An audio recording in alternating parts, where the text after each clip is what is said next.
So I think like being able to like really sit down and figure out who you are, what your priorities are, where you want to connect, who you want to connect with, and to be able to just actually have the life that you want and to be able to accomplish your goals is extremely beneficial.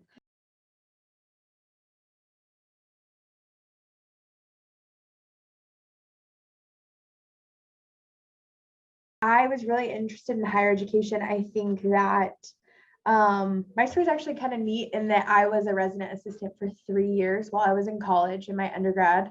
I went to Point Loma Nazarene University, so I was a local collegiate girl. So a lot of people have been to campus at Point Loma. It's stunning campus right on the water, which isn't too different from here. So I was an RA. I started my second year as an RA and I stayed in ReLyfe all the way through.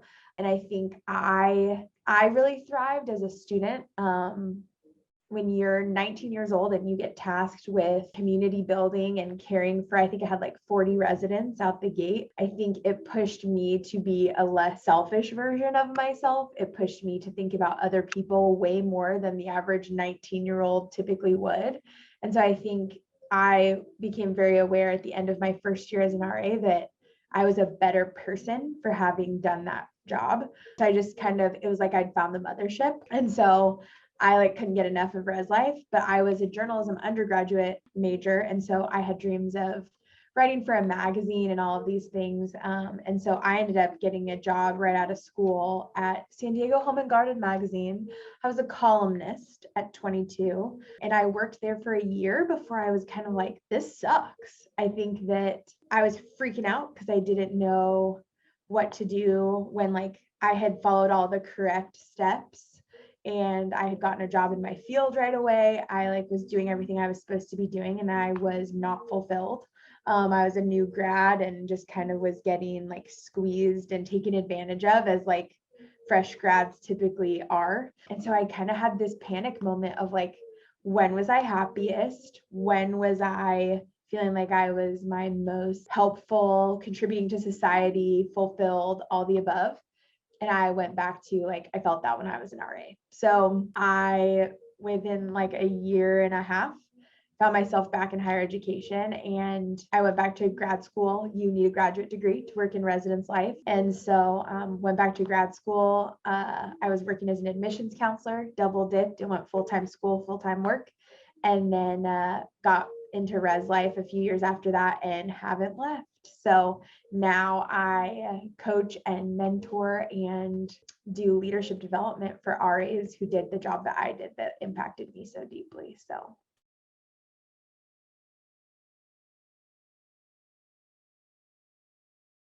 So I am not so far removed that I don't remember what it was like to be 18 to 22.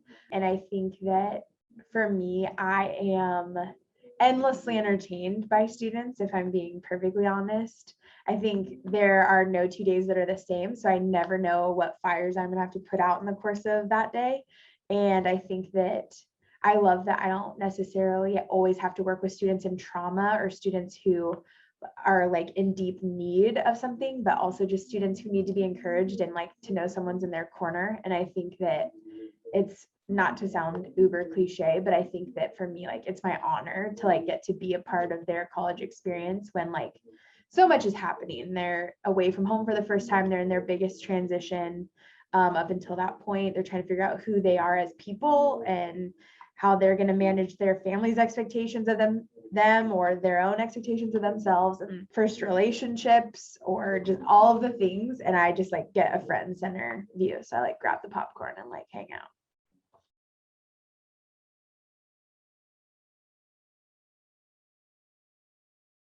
I continue to hear a lot about imposter syndrome. I think that social currency at UCSD is all about your brain and your grades and how smart you are and who you can outdo in class and being at the top. And if you're not at the top, then you're worthless. And I think it pains me to hear that time and time and time again. And for different people, it stems from different places, whether that's their family, the familial pressure that they have, or the pressure that they put on themselves that's self-inflicted, or, you know, got to get into this grad school, got to get into this med school, gotta.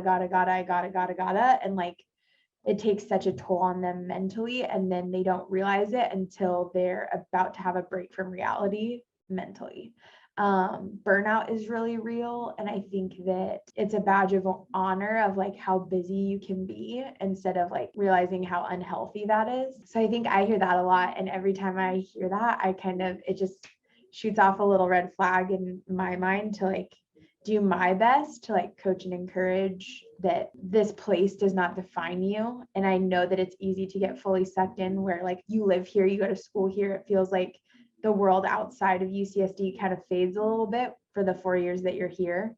And to just kind of keep it all in perspective is like usually a solid encouragement of like, you are so much more than your grades, and you are so much more than whatever you do at this school. So to like not get sucked in. I think that the need for connection and community is super strong. I also think if students don't have the support from someone else, they need to go find it. And I think that a lot of us on staff, and I can speak to that personally as a staff member, there are so many people in the colleges that want to be a support system. And like if students are open to it, want to walk alongside.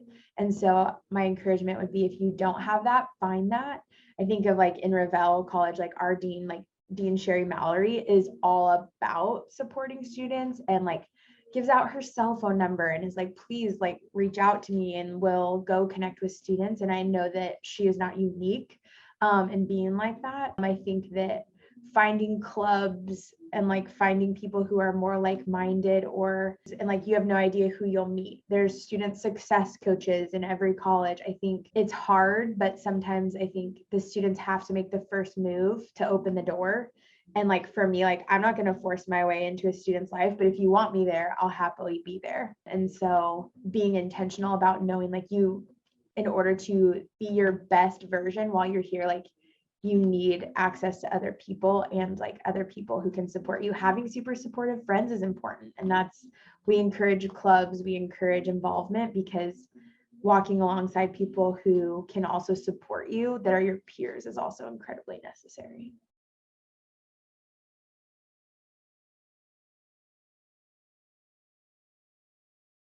I think that for me personally, vulnerability is incredibly important to any type of real connection.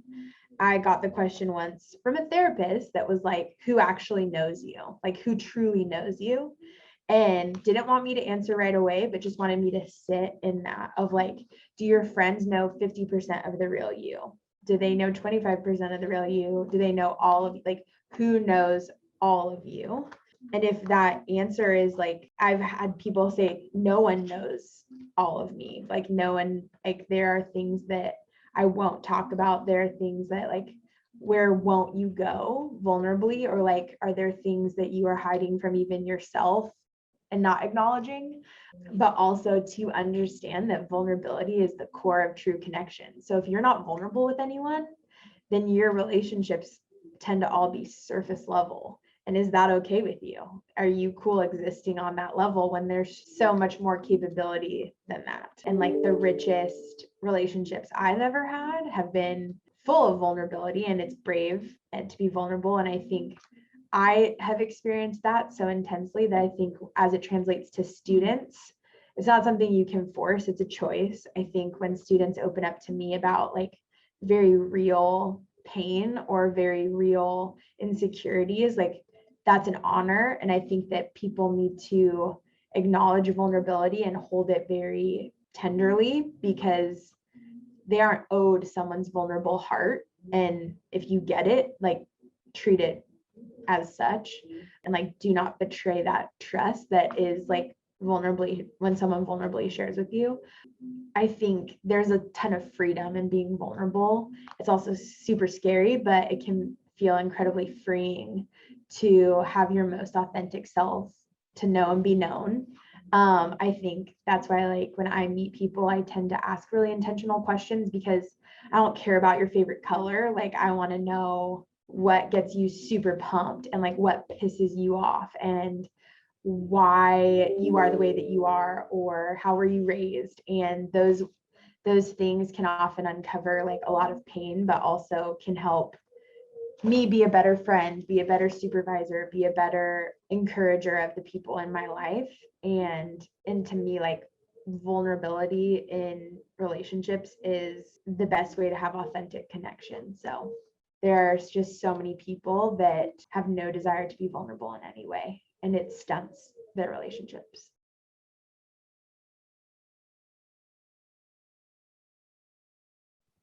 This is a great question, and something that I have had to continuously wrestle with as like different circumstances in my life have shifted. And again, it has meant coming back to the place of taking evaluation, an honest evaluation of myself and what I need, and realizing pretty quickly of like, I'm as extroverted as it gets. So like people recharge me, but also there's a fatigue to me. I juggle 4 jobs right now because I had set financial goals and I had set different things in place that I was willing to prioritize, and I was also willing to work to get there.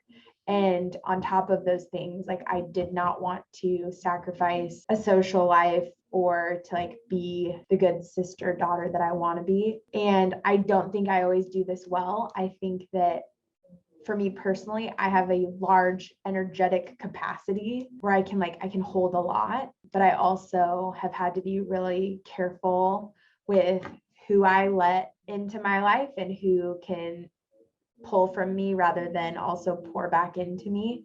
And yeah, I think knowing that the non-negotiables for me of like working out, getting enough sleep. If I'm not getting enough sleep, then I need to make the choice to make sure I'm in bed earlier. If I'm not working out enough, I need to make the conscious choice to go work out, even if I don't want to, and even if I feel tired, because I know that in the long run, it's going to be better for me. So I think the simple answer is continuous amounts of small choices that are making the right choices, where I am not waking up hungover on the weekends because I partied too hard. I can get up and go do a workout. Like, that's not blowing off steam. That's not taking care of myself. These are the things that I personally will need to choose to be the best version of myself.